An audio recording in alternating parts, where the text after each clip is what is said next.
Metro on 1019 WDET FM. I'm Tia Graham. Now, just like us, located in the Cass Corridor, Roar Brewery is gearing up for its grand opening. Detroit is known for a lot of exports, and beer happens to be one of those significant Detroit staples. From Stroh's to Atwater to Motor City Brewing Works, beer has played an important role in this blue-collar city. Roar Brewery plans to add to the legacy that is Detroit beer. One of the first Black-owned breweries in Detroit, veteran Evan Fay is opening its doors next month. Fay says the name is more than a brand. It's a tribute to Detroit sports teams, its pride, and its power. From honoring his military roots to partnering with Wayne State historians, Evan wants to make sure Roar is a space the community can feel at home. Evan, welcome to the Metro. Thank you so much for having me. Of course. So Roar Brewery is not open just yet, but you've had a few soft openings and events to let people know what you guys are going to be doing, offering behind-the-scenes brewery tours. Talk about the space for folks who have yet to see it or are excited to see it. Sure, yeah. So we are kind of in soft launch right now, so we don't have consistent hours. But after the grand opening, we're going to be fully up and ripping and roaring, as we like to say. We're really excited. We're going to be doing tours. We're going to be doing all kind of like fun events, like karaoke and dancing. Like we really want it to be fun and have that craft brewery experience. Yeah. And why a brewery in the first place? Of course, I know you get that so often. Like, why'd you open up a brewery, especially as we see closures of them across the state of Michigan? So why now? Yeah. So when I was in the military, I got stationed in Cheyenne, Wyoming, which is actually only 45 minutes from Fort Collins, Colorado, where I learned about craft brewery right after college and fell in love with the brewery scenes, how it's more than just like a place to grab a drink. It's a whole community, like meeting ground, watering hole. And we would go and do fun tours. We would just have a blast at the brewery. And then I got stationed in Alaska, same thing. I was in Anchorage, Alaska.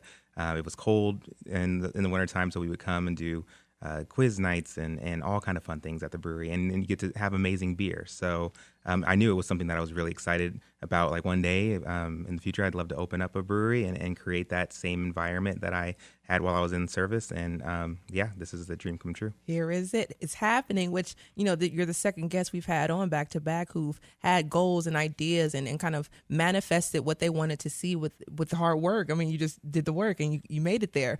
So let's just talk about the history of it all. So you did work with Wayne State historians. I did. And what was the reasoning for bringing in the Wayne State historians? Honestly, I just wanted Detroit has a rich history, right? So to say first Black-owned brewery, we just wanted to make sure that we were doing, speaking by the book. We want to make sure that that's a big, lofty thing to say. And if there were people in the past we wanted to pay homage to, we wanted to make sure that was it. But after we found that, I was like, that's great. That's something that we could, talk about. But really, the goal is still to brew really good beer. But I mean, that's still something that I don't think that should be understated or, that's kind of a big deal. Less than 1% of breweries in this country are Black-owned. So, I mean, that's kind of cool to have one in the city. I know. And it's like $1 billion industry, multi-billion-dollar industry, the beer industry here in the States. So it's just very interesting to hear how little diversity still remains within the industry. But just speaking about being in the industry as a Black man, the first Black-owned space within the city of Detroit, it took a while. I mean, Detroit has a long history, and it took a while for us to get to here, 2025, having a Black-owned brewery. So can you talk about just what it means truly to have that title? Oh, wow. I mean, I think it's something that I don't want to say craft beer is a luxury, but it's not necessarily, it's not an essential, right? So it's not something that you absolutely need in order to kind of get things going. So I think it's something that I know that I learned about when I was in the military, like this extra fun thing that we could do. And that's something that I wanted to bring to the city and then bring some really cool and unique flavors and have a really approachable brand. Because sometimes when we go to a brewery, it's like, hey, I don't really know what I'm getting, or I don't know what's an ale, what's a lager, what is all this different stuff. So it could be overwhelming. So we're like, hey, I want to make it super fun and approachable. And like when I first learned about Fat Tire was through New Belgium. It was a very approachable brand. Like, hey, we want to have that same thing. So come learn about what is a honey oat stout, what is a raspberry wheat. How do these beers fit and work? And once you enjoy it, I mean, they're going to be there. It sounded like you were just like naming off stuff I drink. Okay, all right, all right, that sounds great. So let's talk about your time in the military. Let's talk about how it did craft, who, no pun intended, but how it did craft your love for craft beer, for brewing, and, just for community. Yeah, I mean, again, I think the military is really good at building community. And when you're traveling, I traveled all over the country for both being stationed there and also doing like temporary duties in different locations, and really found that there's some areas that you can go and always feel welcome, and there's always fun things going on, and people are willing to, kind of talk, and even if you're from a different place, and a brewery is one of those things. So when I would go to Texas or go to these different places, and with a bunch of my military friends, we're like, where are we going to go? We're going to go to the brewery. We're going to go and grab a drink and kind of get to know the city through there.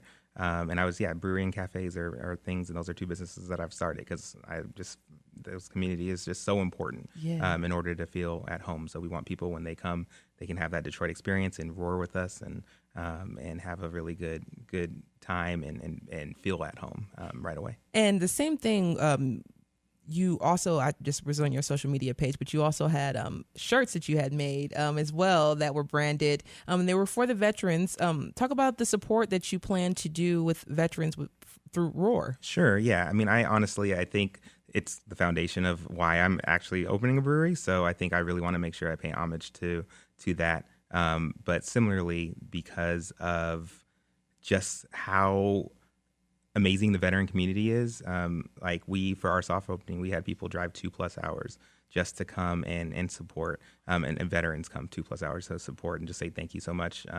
And I mean, there's that kinship that I think, grabbing a drink with somebody, or we have something called a challenge coin. When you put a coin down, you get, buy drinks for it. There's a whole community around that really works and kind of aligns with the craft brewing culture. So it's one of those things that I am proud of, and I want to make sure that we, pay homage to it. Yeah, and we are talking about Roar Brewery opening up in Detroit next month. Our guest is Evan Fay, a military veteran and owner of Roar Brewery. Now, going back just quickly to, being an only Black-owned brewery here in the city of Detroit, can you please talk about when you hear folks say, Black people don't drink beer, or Black people don't do A plus B, blah, blah, blah.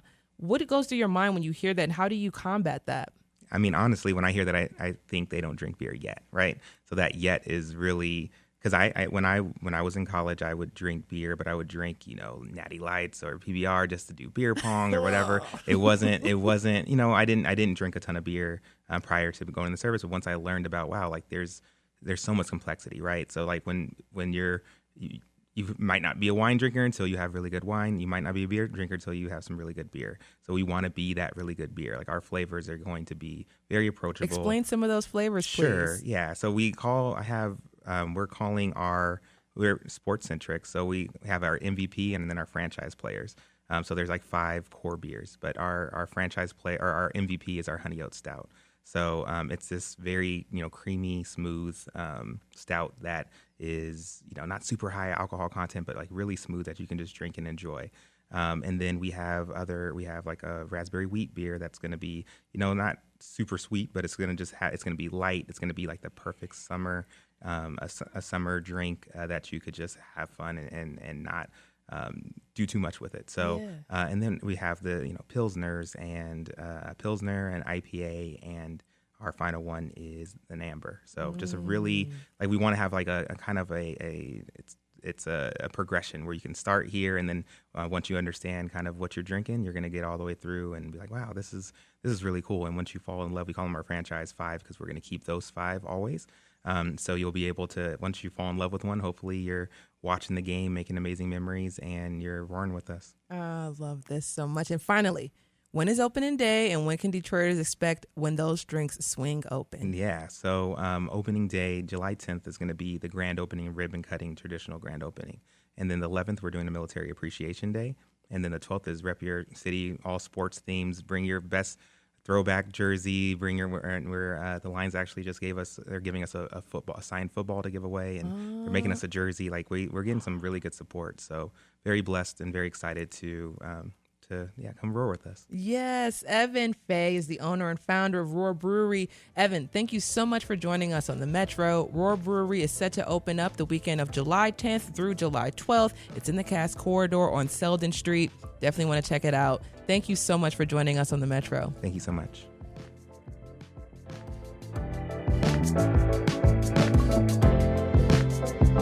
The Metro is produced by Sam Corey, Carey Jr. II, and Jack Philbrandt. Our engineer is Nate Bender, and our senior producer is David Lyons. The show is co-hosted by myself, Tia Graham, and Robin Vincent, and The Metro is a production of WDET, a listener-supported service of Wayne State University. This is WDET-FM, Detroit Public Radio, your connection to news, music, and conversation. Have a great day.